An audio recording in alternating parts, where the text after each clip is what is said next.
ক্রিকেটের ইন্টারেস্টে আমরা কালকে থেকে আবার মাঠে খেলা শুরু করছি। আচ্ছা, আপনারা দেখেছেন কালকে রাত থেকেই আমাদের এই আলোচনা কন্টিনিউয়াসলি চলছিল। কালকে অনেক রাত পর্যন্ত মিঠু ভাইদের সঙ্গে আমরা বসে আলোচনা করেছি। আজকেও সারাদিন বিভিন্ন বিষয় নিয়ে ওনাদের সঙ্গে আমাদের বিভিন্ন সময় কথা হয়েছে। আপনাদের সাথেও আমরা প্রেসে কথা বলেছি। তো যে ঘটনাটা ঘটেছে সেটা কোনোভাবেই অ্যাকসেপ্টেবল না। ইভেন আমরা এখনো অ্যাকসেপ্ট করি না সেই বিষয়টা, এবং আমরা কোনোভাবেই এটাকে সাপোর্ট করি না।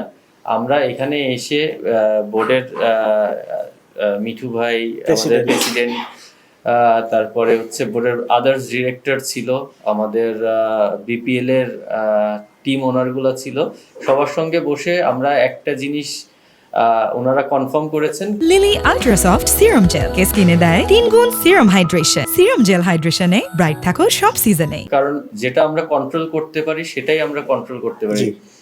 তো জিনিসটা হচ্ছে এখন বর্তমান যে সিচুয়েশন, ওনাকে যেহেতু রিচ করা যাচ্ছে না, ওনারা আমাদেরকে কথা দিয়েছেন ওনাকে as early as possible reach করে আমাদের যেই দাবি সেটা ওনারা যত তাড়াতাড়ি সম্ভব পূরণ করবেন, এবং ওনারা আমাদের যে চাওয়াটা ওনাদের প্রসিডিওর অনুযায়ী অ্যাজ আর্লি অ্যাজ পসিবল ওনারা এটা কমপ্লিট করবেন। এবং আমাদের আদার্স যে বিষয়গুলো ছিল, যেগুলো নিয়ে আপনাদের সাথে কথা বলেছিলাম, বিভিন্ন ইস্যু, ঢাকা লিগ, মেয়েদের বিষয় নিয়ে বা ফিক্সিং রিলেটেড যে বিষয়গুলো নিয়ে, এই বিষয়গুলো নিয়েও আমাদের কথা হয়েছে। ওনারা আমাদেরকে আশ্বস্ত করেছেন এগুলা কোনো কিছুই ওনারা লাইটলি নেবেন না, সব কিছুই খুব গুরুত্ব সহকারে অ্যাজ আর্লি অ্যাজ পসিবল শুরু করবেন। এবং আমরা কেউই ক্রিকেটের ঊর্ধ্বে না, আমরা সবাই ক্রিকেটের মঙ্গল চাই। আমরাও চাই মাঠে খেলা হোক। আমরা প্রতিনিয়ত আপনাদেরকে বলেছি আমরা খেলতে চাই, আমরা কোনোভাবেই না খেলাটা আমাদের কাম্য না।